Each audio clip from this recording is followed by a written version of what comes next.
Hello, everyone. This is Matt Jones here with TRC. Welcome to our Q4 webinar for the PG&E Multifamily Upgrade Program. We're going to get started right on time, so I'm going to jump in with some kind of basic housekeeping items. So you are using GoToWebinar. You have a couple different options to get audio for this webinar. You can use the telephone. Make sure you enter in your audio PIN. I don't think we'll be having most people talk today, but there's a chance at the very, very end if we have some questions that we might unmute you. But for the most of the duration, everyone will be on mute. You can also use your mic and speakers to listen, and if you have any questions, there's a question box at the bottom. Please type those questions in and we'll field them at various points. So kind of standard disclaimer, funding's limited for this program and it can change or end at any time. Our program, the Multifamily Upgrade Program, is funded by California utility customers, and PG&E runs the program under the auspices of the California Public Utilities Commission. Okay, so we're going to talk about a few different things today. I'm going to start out with some project verification tips. Then we're going to talk about the Bay Area Multifamily Building Enhancements Program that we are coordinating with for projects in the Bay Area. And then we're going to talk about the 2019 Multifamily Upgrade Program and changes that we're making and some pretty exciting stuff. And then I'm going to invite you all to the Partner Expo that we're having in January. So let's jump in. So verification tips. These are to help you get paid quickly. We have a lot of projects that are in the process of closing out right now, and I'm just going to go through some documentation tips to help that verification go smoothly so you can get paid on time. So one question that comes up has to do with deadlines. What's the deadline of the program? What's the deadline of my project? And the deadline for your project is on the incentive reservation letter. So it's a little table there. And in this example, the deadline is the verification documents due date. So I want to tell everyone, take a look at your projects, open up the incentive reservation letters and check that date. That's your deadline. If you look at that table and your deadline is November 30th of this month, then you need to get us everything, all the documents by 11/30 if you want to get paid in 2018. So I'm not saying that you won't get paid, period, but if you want to get paid this year, we need documents if your date is 11/30, we need it by that date. And if it's some other date, if you think, oh, it's going to be December 5th or something like that, just let us know right away. Okay, and so what are those documents? It's the following. So there's the verification letter that you sign and confirm the measures, any updated models or Econ 2s, good photos, cut sheets for the measures, permits, invoices, lighting schedules if you're doing lighting, combustion appliance safety test out results, and W-9s for anyone that is expecting incentives on the project. So let's kind of dig into the details. So invoices. We need invoices to have a breakdown of materials and labor. And if you submit invoices that don't have this split, then we're going to end up coming back to you and asking for it specifically. So if you can get it, if you can get it right up front, that'll just save a little bit of back and forth. And then please only count the energy efficiency measures within an invoice.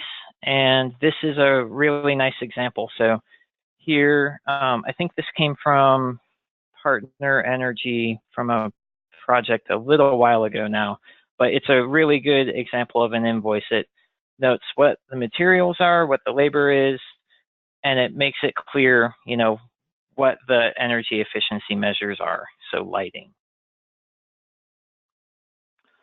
Good photos are really important too. So if Windows is a measure, get a picture of the NFRC sticker. And, if you can, like sometimes that's hard. So if you can coordinate with the property manager to get those stickers before someone peels them off, that's fine. But get those stickers, take nice pictures. Clear nameplates are also really important. So this is an example of a good picture, but zoom in and then zoom out. So let's see the whole piece of equipment.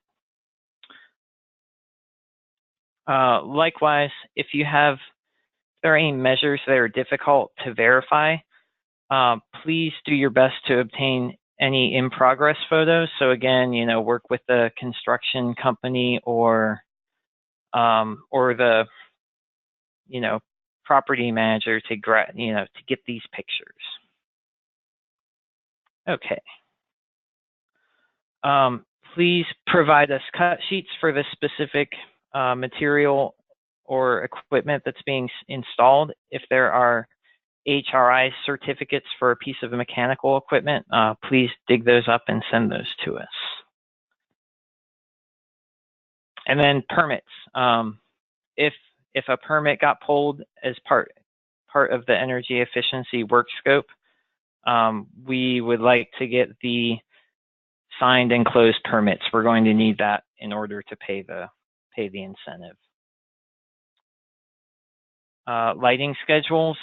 If you replace lighting on the project, we should get a lighting schedule that has the actual installed wattages of the lamps installed. And finally,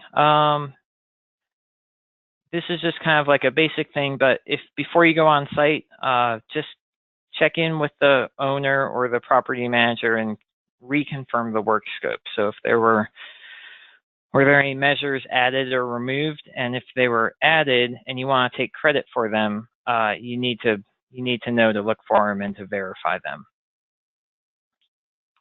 So that's just kind of a real quick rundown of the verification, kind of things that you should always be paying attention to. And I'm checking right now for any questions. And I don't think we have any, so I'm going to move on, but I'm happy to take them later. All those tips are aiming to help you get paid faster.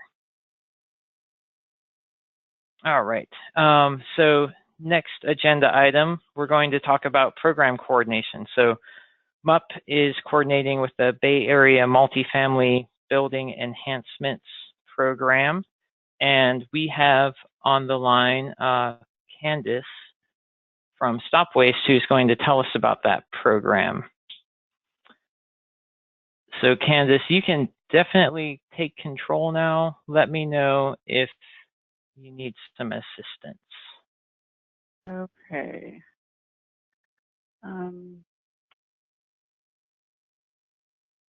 I am trying to click the share screen button, but it's not illuminated. Okay. Okay, I'll fix that. Okay. So, all right. see if that will do the trick. Oh, here we go. Great. Okay, thank you, Matt. So good morning. My name is Candace Mary Dauphin, and I'm with a public agency in Oakland called Stop Waste. Stop Voice is the lead administrator of the Bay Area Regional Energy Networks for BayREN's Multifamily Rebate Program. And I'll be talking a bit about new ways that BayREN and TRC will be coordinating our multifamily programs in 2019. So a little bit about BayREN. BayREN is a 9-county collaboration of local governments that administers ratepayer-funded programs within the Bay Area. In addition to offering a multifamily rebate program, BayREN also offers a single-family residential program and will offer a small commercial energy efficiency program starting in 2019. BayREN also has several energy efficiency financing programs. Bambi and PG&E's multifamily upgrade programs are similar in that they are both multiple measure programs that incentivize multifamily property owners to make energy efficiency upgrades. Bambi, however, targets property owners that are more sensitive to the barriers of participating in rebate programs and projects for which we expect to see a lower threshold of savings. And for this reason, it uses a streamlined audit process that has a flat rebate incentive. So historically, the program has not had a role for raters. Ongoing efforts have taken place to improve coordination between MUP and Bambi, and the most recent evolution of those efforts has led to establishing a role for raters to participate in the Bambi program. So today I'll be talking a little bit more about that role. And as we finalize the process for participating in the BayREN program, we'll be in touch with you, and we look forward to working with you. So in order to harmonize the efforts of the two programs and reduce confusion and hopefully increase the overall or collective impact in the multifamily sector, starting in 2019, projects located within the Bay Area with scopes of work that model savings between 10 and 19% will be referred to Bambi, and those that they'll receive a flat incentive of $750 per unit. And then projects with scopes of work that model savings at 20% and above will be referred to MUP and receive a rebate that'll escalate depending on savings.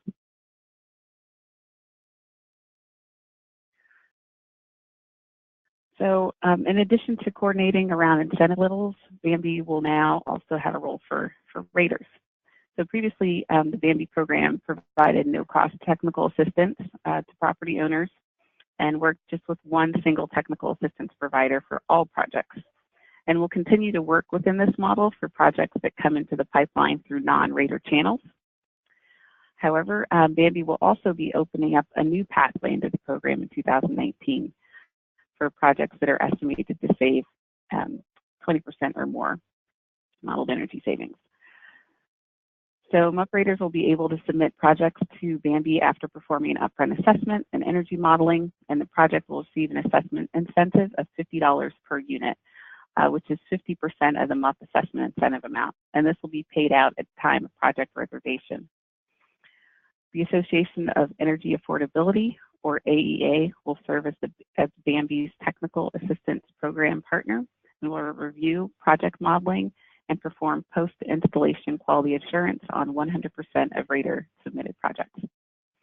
And the extent to which you as the rater stays involved in the process after the project is handed off to AEA is completely up to you. So as mentioned earlier, Bambi offers a streamlined audit process, and this is intended to help ease the barrier of entry for smaller and lower savings projects. And the modeling tool that's been developed and utilized by the program, EnergyPro Lite, will be now available to MUP raters to screen projects. And for projects that go into Bambi, EnergyPro Lite can be used and submitted as part of the rebate reservation package. And EnergyPro Lite can also be exported into EnergyPro Full V5 for projects that are submitted into MUP. And raters will also have the option of using EnergyPro V5 for Bambi projects as well.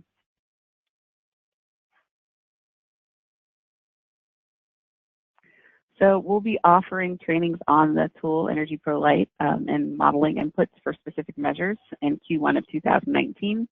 And we don't have dates for those trainings yet, but we'll be sending out communications and posting these dates and registration information on our website once the dates are available.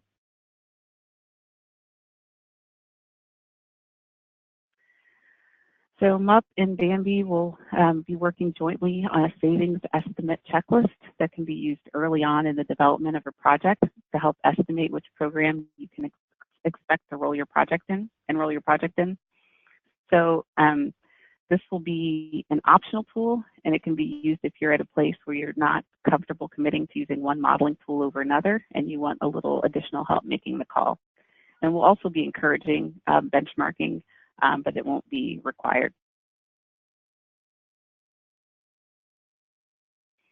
So to submit a project to Bambi, you'll need to have completed the pre-install assessment site visit, and Bambi's requirements on this and the related verification documentation will be the same as MUP's regarding photos, combustion safety testing, etc.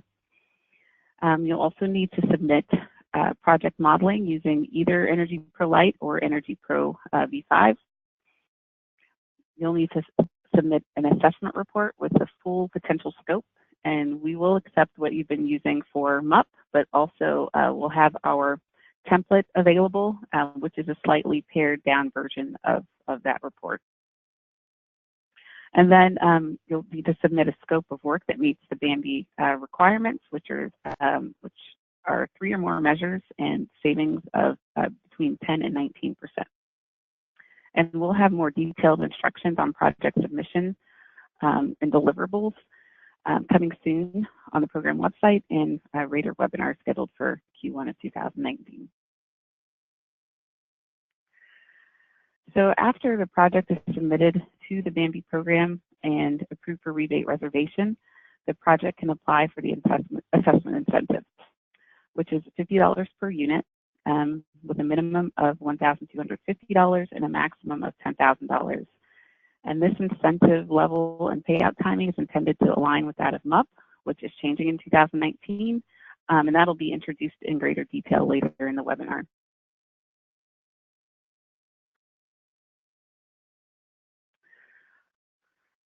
So just a summary of the process. So the first step is to complete the savings estimate checklist, and like I said, that's optional. At that point, you can enroll the Bambi project, and then you would go forward to complete the Bambi reservation deliverables and submit them to us. So Ben Cooper, who works at Stop Waste, he's got years of experience conducting technical assistance in the field within the sector, and he'll be managing rater participation. He'll be available to answer any of your questions starting in the new year. And there's our website again. We are currently working on adding a page specifically for raters, which will be available within the next few weeks. And that concludes my presentation, Matt. Okay, great. Thanks, Candace. Yeah, so I just wanted to say I think this is a really interesting and exciting opportunity, you know, another way that you can engage with customers, and I think there'll be really good opportunities for raters to figure out, you know, a nice business model for bringing projects through Bambi as well as MUP. So I think I'm quite pleased and happy about this coordination, and likewise, we'll let you all know about the upcoming trainings. There'll be some, you know, as Candace mentioned, we'll be having some coordination efforts between the two programs, and that information and those documents will reach you soon.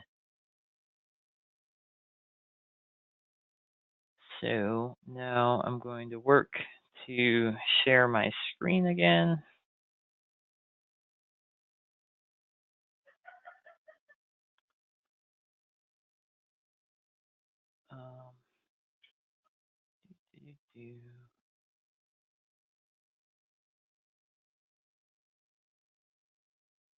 And it's just taking me just a moment longer than it should, so bear with me for a second.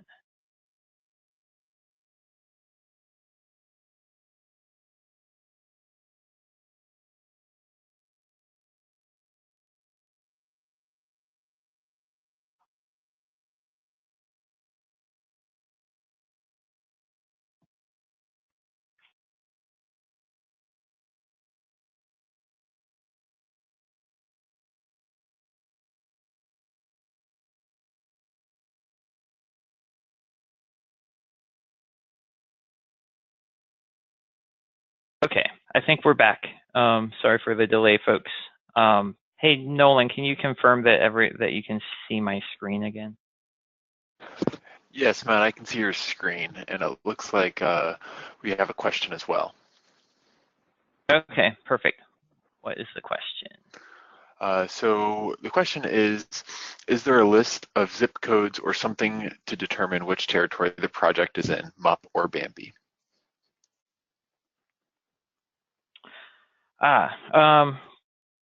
Yeah, we will develop something on that end.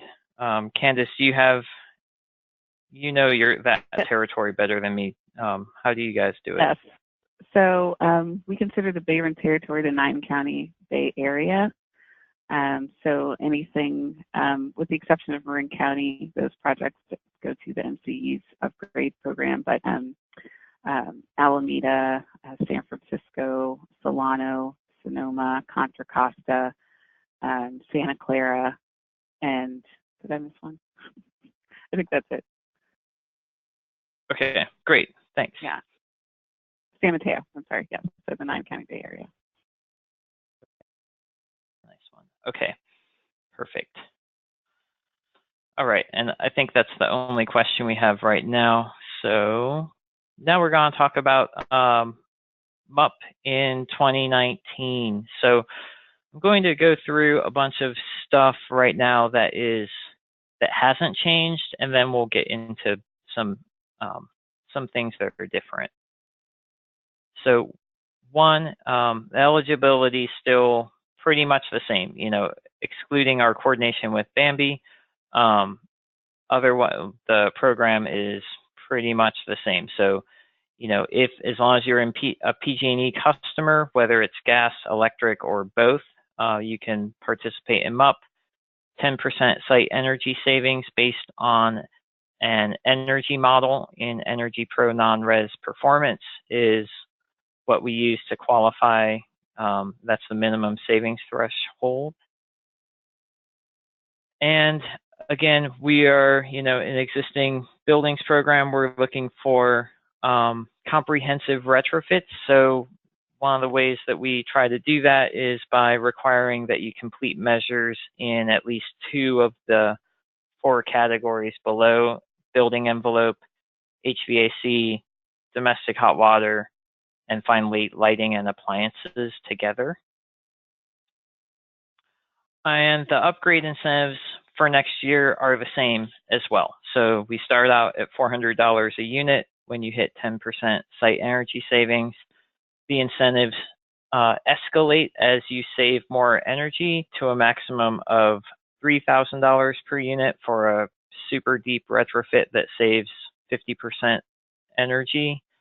And they escalate slowly at first and then ramp up. So I'll just kind of zoom in to that chart here, and you can see at the lower end of the scale, up to 18% energy savings, our incentives go up by $25 per unit per percent improvement.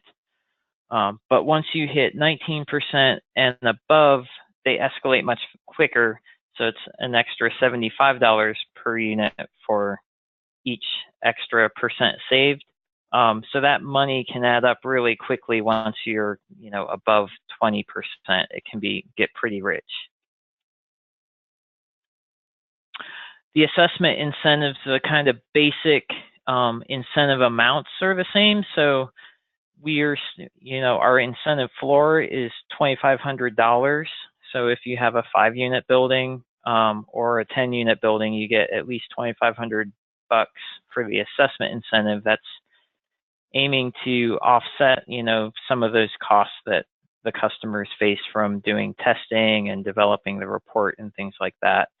But basically, it's $100 a unit, and if your savings are kind of in that high range of 25% or more, then we'll tack on a $25 bonus to that assessment incentive. Just like last year, there are no assessment incentive caps if you have to do 100% in-unit combustion safety testing at test out. if there's no testing that you have to do at test out or very minimal testing, then the incentives will be capped at 200 units. And if you have any questions about, if you need to do tests and, when, that's a great question to ask me. So now we're going to talk about changes to the program. This is a big one. So Candace alluded to it in a table that she had in her presentation, but we are now going to, in 2019, pay $50 per unit of the assessment incentive at the time of incentive reservation. So this is something that you all have been asking that we do for a long time. We know that these projects take forever, and that, having the customer make a significant outlay is pretty difficult. So,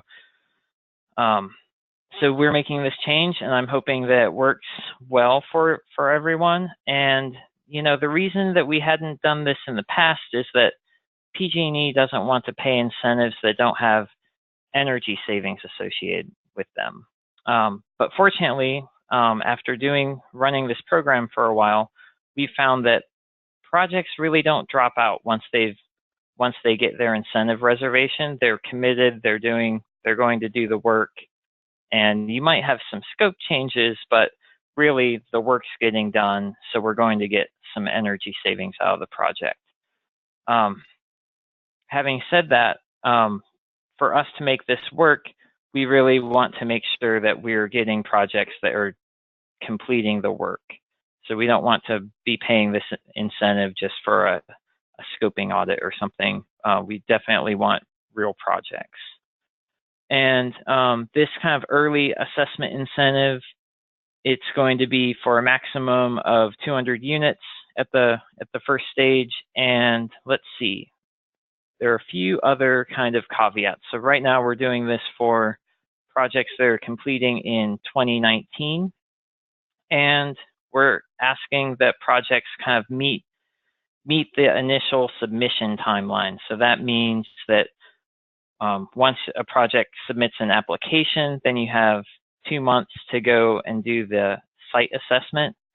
And then you also have a month after that site assessment to provide the test and submittal. And then we also ask that you turn around. So if we have comments on the models or the project or have questions, we ask that you turn around those responses within 7 business days from when you receive the comments. So those are the kind of caveats about this early assessment incentive, and should be doable. I also want to take a step back and just kind of give you the timeline from TRC's perspective. So when you submit a project to us, if it's for the current program year, we are aiming to turn around the initial comments within 10 business days. So that first set of review. And then if there's other back and forth that we have after that, we're aiming for 5 business days to turn around responses. And I know we don't always achieve that goal, but that's what our aim is for current program year projects. Okay, what else? So the on-time completion bonus, this was something new that we did in 2018, and we're also going to do it in 2019 as well. Earlier, I showed you the incentive reservation letter and that verification documents due date, which is the deadline for your project. If you meet that deadline, then we're going to give you an extra $50 a unit at the very end of the project. It's a bonus. If you don't meet the deadline, even if you're like a day late, you missed out. Like it's really cut and dried, super simple. So, and I think a few projects are going to get it this year. So that's pretty nice. And we're going to keep doing that. Hey, Matt, it looks like we have some questions. Oh, sure. Okay, let's jump to those. Okay, so there's several. I'll just go ahead and pick one to start. The first question is, Okay, does great. TRC manage the Bambi program? We do not. Okay. So that is Stop Waste and the Association for Affordable Energy Affordability, sorry guys, is the technical assistance provider. So TRC manages only the PG&E multifamily upgrade program of what we're talking about today. Okay, and then are the requirements for the partner rater status for Bambi the same as MUP? Yes, they are. Ah, that's a good question. Okay, perfect. Okay. And what if there's a project that has already done testing on a project in the Bay Area that are improving efficiency around 13%?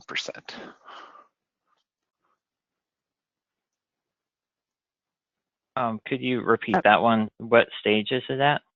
And Candace, you can jump in. Sure. It looks like they've done tested on projects in the Bay Area that are improving efficiency by 13%. So it sounds like a project that already has the test and has done the site visit and is wondering which program it should go into. Okay. Is it expecting go to for complete? it, Candace. Yeah, is it expecting to complete in 2018? I guess. It does not specify my in the guess would question, be, but my let's guess assume,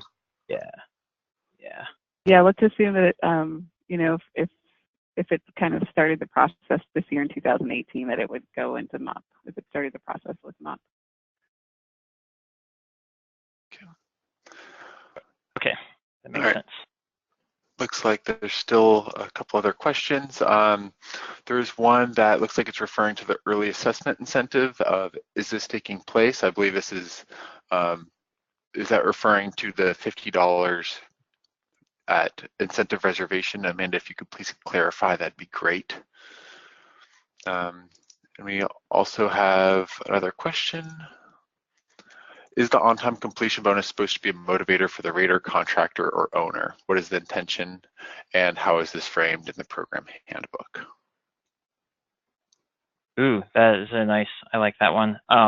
So I'm going to start with the on-time completion bonus, and this is an impetus to improve or not improve, but speed along the entire process, mostly with regard to the construction side of things. So in conversations I've had with owners, I've encouraged them to target this bonus actually to the contractor on the job, and I don't think anyone's taken me up on that approach. So mostly this is going right to the owner.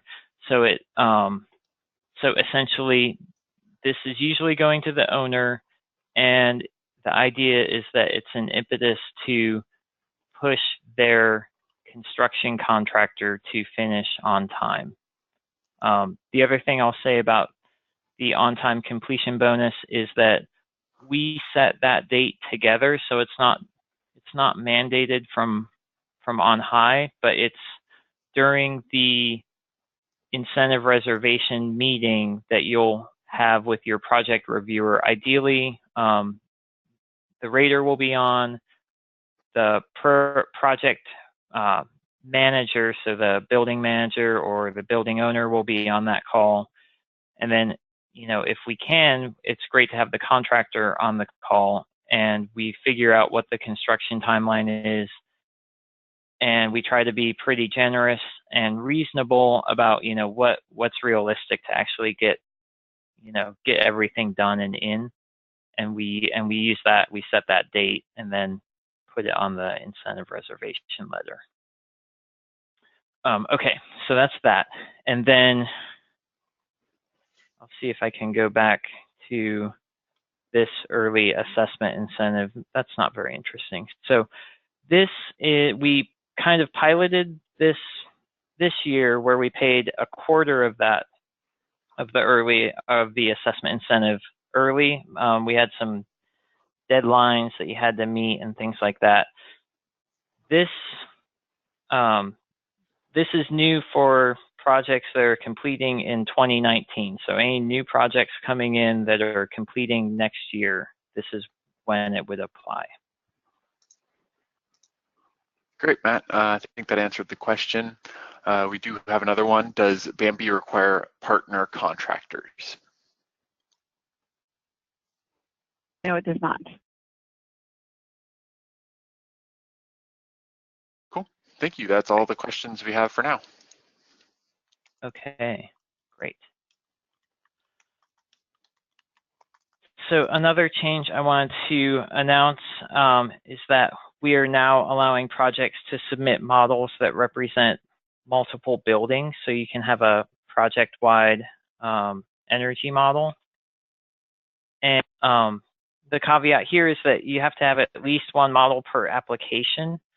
And we're going to allow this approach, basically as long as your documentation is good and we can follow it and are able to differentiate the buildings, that we can verify wall and window areas by orientation, then you're gonna be pretty much good to go. If we can't figure things out, then we'll ask you to take the tack that we had up till now and submit on a per building basis. So just kind of to get a little bit in the weeds, if you're combining buildings, just please be really detailed about, which walls are facing which direction, and make sure you document everything in a spreadsheet. So in this example, all the red walls are facing north. It should be really clear from your spreadsheet, that what the wall area for building A is and for building B. All these green ones are east, but these turquoise ones are kind of northwest facing.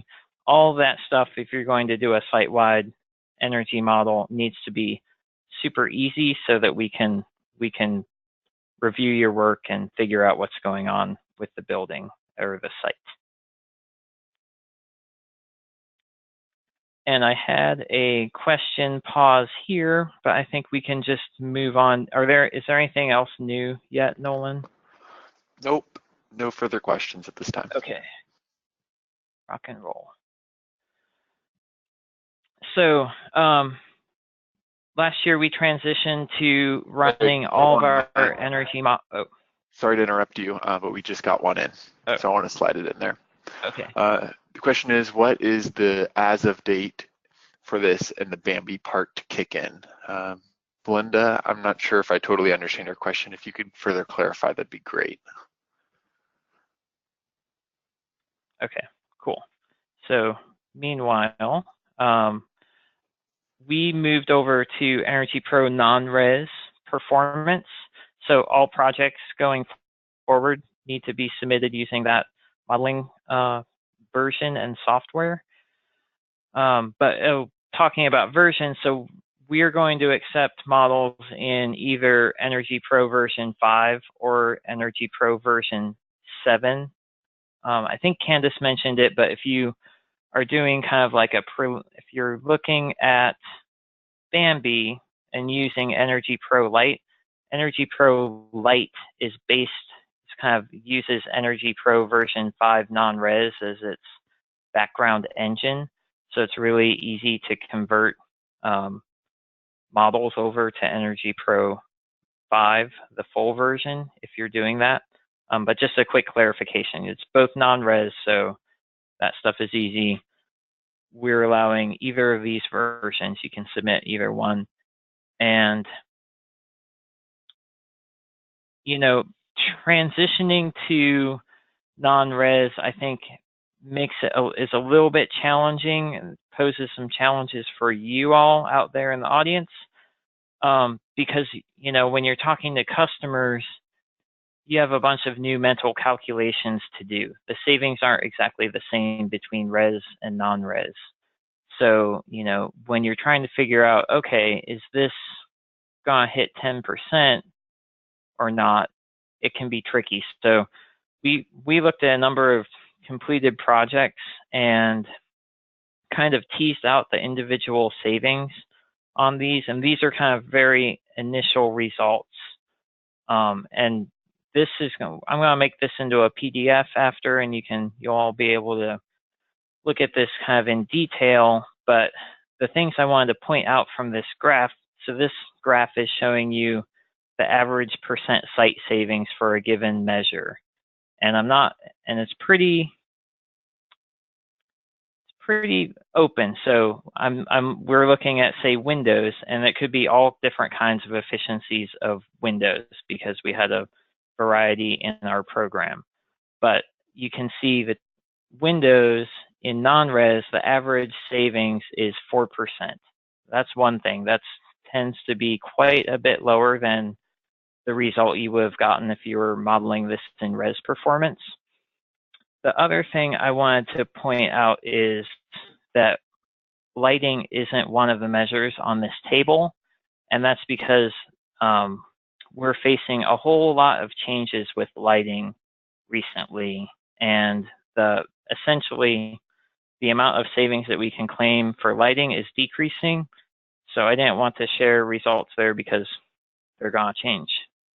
And with that, I want to chat just a bit about lighting and remind everyone that this summer we adjusted our approach to outdoor lighting. So if your project has outdoor lighting, you would be using this PG&E baseline calculator to figure out what the wattages are. And we're asking you to use the lower wattage of either existing conditions or whatever the PG&E calculator tells you. And because of this, just a quick tip,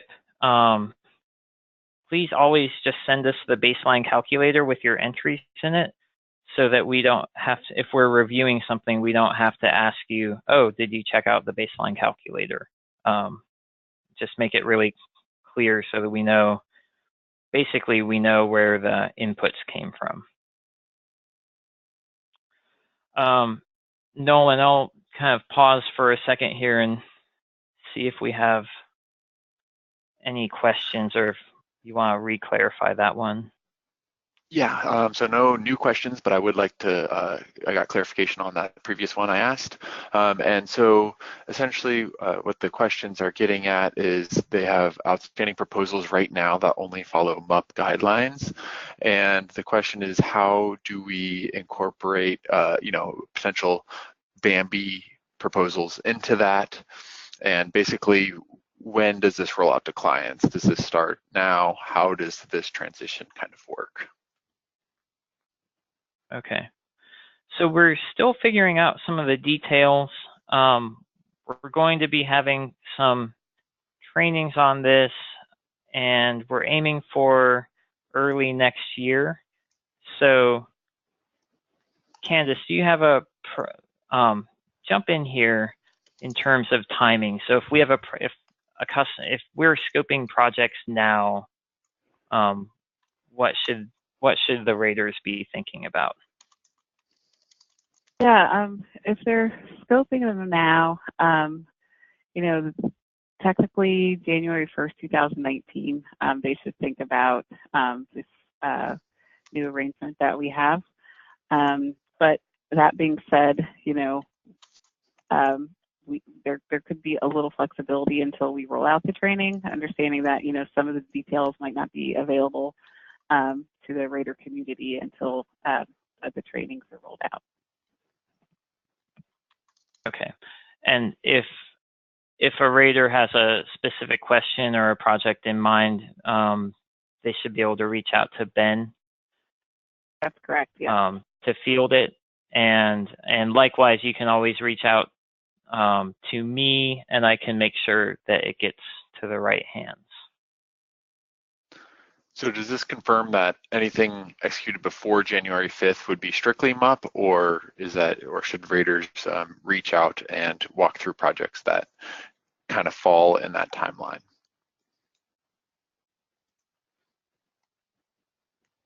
Yeah, I think anything go ahead.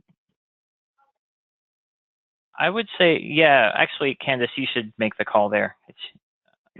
Yeah, I think anything that was reserved, obviously, in 2018 should go to MUP.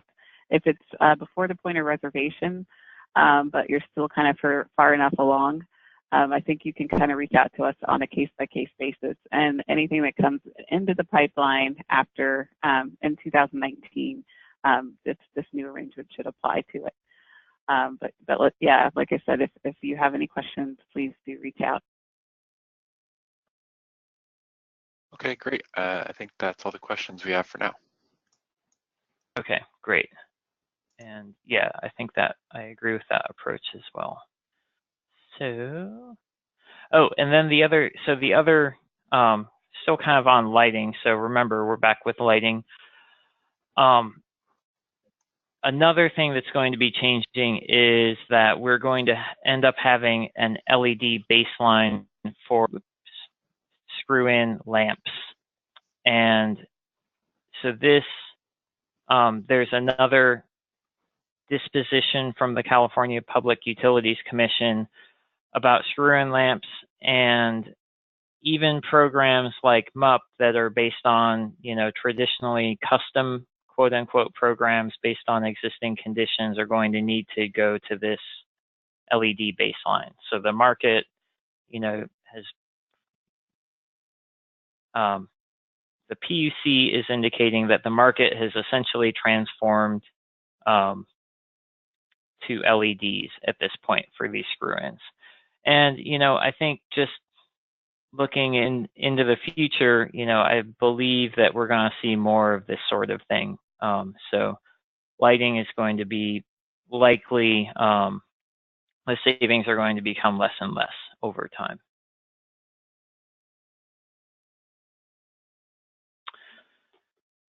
So another thing I wanted to chat about, and this is a change and we're still kind of figuring it out, but so PG&E is mandated to run cost-effective programs when they look at all of their programs on a portfolio basis. And so we end up looking at each individual program and we compare its total cost to its total benefits. And so when PG&E spends ratepayer dollars on energy efficiency, they want to make sure that the overall, the measures, the overall program is cost effective, not only for PG&E, so not only based on the incentives they spend and things like that, but also for the consumer and for society as a whole. So I'm going to kind of run through what this total resource cost test is at a really high level, and then talk about how it pertains to us. So costs, when you're looking at this, they include the installation costs of the measure. So how much does it take, how much does it cost to put in that water heater or insulation, what have you. They include incentives sometimes, depending on the calculation. And then they also include the administrative costs. So the costs that PG&E incurs to run the program, the costs of paying TRC to implement the program, things like that. On the other side of the equation are the benefits. So this is the value of the energy savings that we're accruing by putting in better equipment, avoided electricity supply costs and gas supply costs, and any greenhouse gas reductions. So those are the benefits that we look at and take into account. And so we need to pay attention to this in MUP, and we need to start working to improve the cost effectiveness of the program. So, what this means is that if we want to continue running this whole building retrofit program, we have to improve the cost effectiveness. It's not exactly where it needs to be right now. And of those things, of those costs that I showed you just a couple slides ago, it turns out installation costs are a huge driver. Like, they make way more difference than the admin costs are pretty low relative to the overall installation costs, likewise with incentives. So starting in 2019, we're going to be introducing some changes and requirements to improve the cost effectiveness. So what does that mean? So for now, it means some additional model inputs. So there's a section where you can enter in utility rates in EnergyPro. We're going to be providing you with some rates to use. You can also use actual billing data to come up with those rates. But that'll be, you know, an additional entry. And then we'll be asking you to come up with cost estimates at the beginning of a project. So there'll be a number of ways that you can do that. There's actually a cost database in EnergyPro. We are going to be providing you some kind of, you know, general costs for the measures that we see in the program, but you could also use bids or things like that. Likewise, at test out, you know, we'll be entering in the actual cost of the project and running those results there.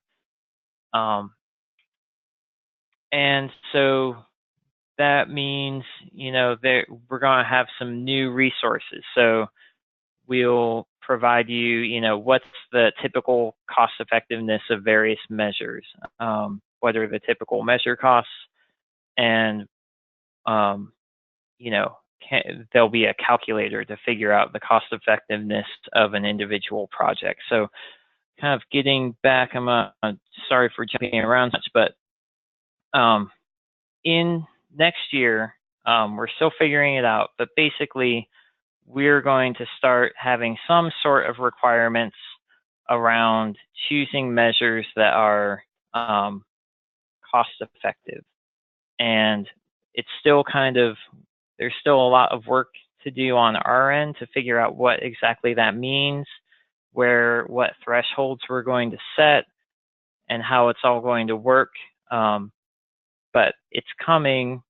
We're going to work hard to make sure that it doesn't have a huge impact on you, and that, you know, whatever additional work that we're asking you to do, like entering, you know, figuring out a cost estimate, we're going to try to provide some tools and resources to make it pretty easy. But we're going to be moving in that direction. So, you know, some measures might be more cost effective than others, and those might be the measures that we're going to end up kind of promoting and pushing in the program. Okay, gonna pause again for questions. Not seeing any questions, Matt. Okay. So, getting down to the wire here. So as we wrap up, I want to take just a moment to talk about our team here at TRC and who you should call if you have a question or need some support. So the first, kind of your first go-to is the project reviewer. So our project reviewers they're really case managers on a given project. And so if you have a question about a project you're working on, say like, what approach should I take to model the pool pump at Sunnyside Apartments, or you know, what documentation do I need to provide?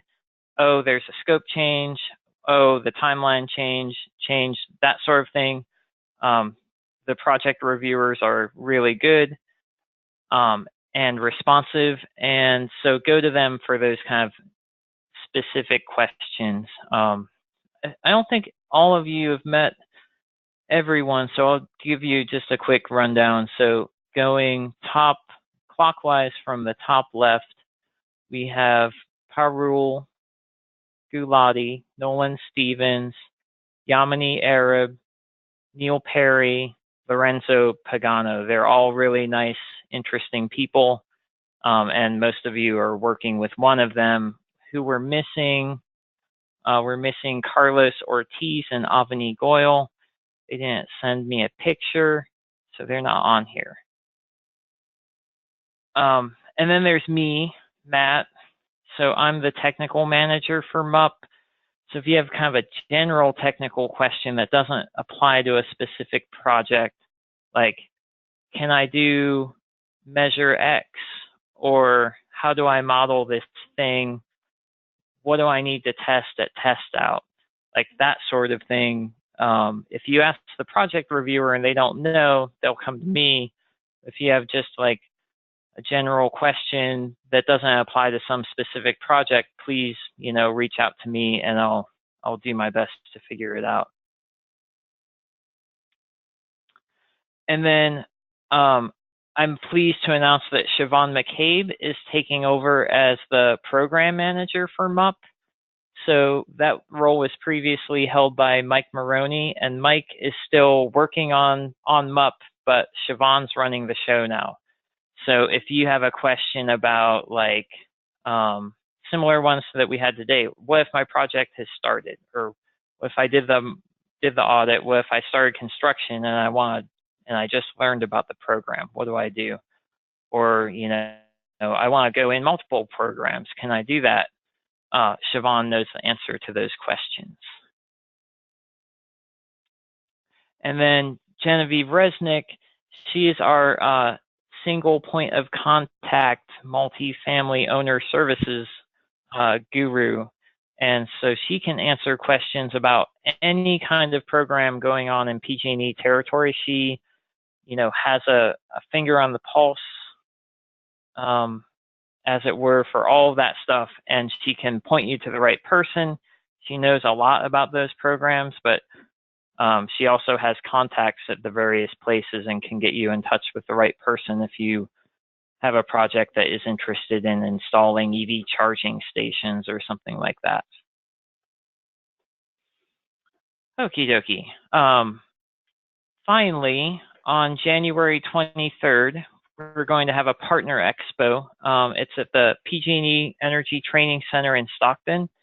It's a most of the day event, and we'll be announcing kind of some extra details soon, but the Partner Expo, it's going to be a great chance to meet all the people that I just showed you.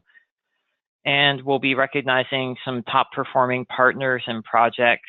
Plus, we'll also discuss the program updates in detail. We'll have more details for the pieces that I didn't have any details about today.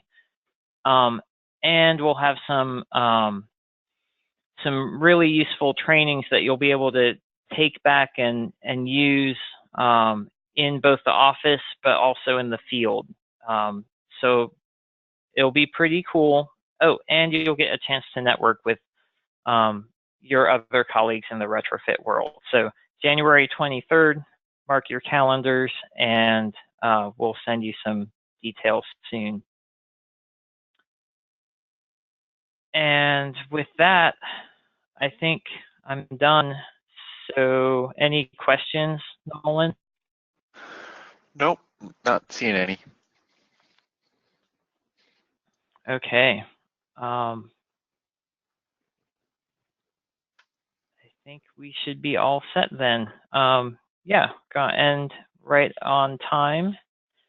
And thanks everybody. If you do have questions, that's the contact information. I'll be sending out an email that has links to this webinar probably by the end of tomorrow. So keep on the lookout, and thanks for joining. I'll talk to you later. Bye-bye.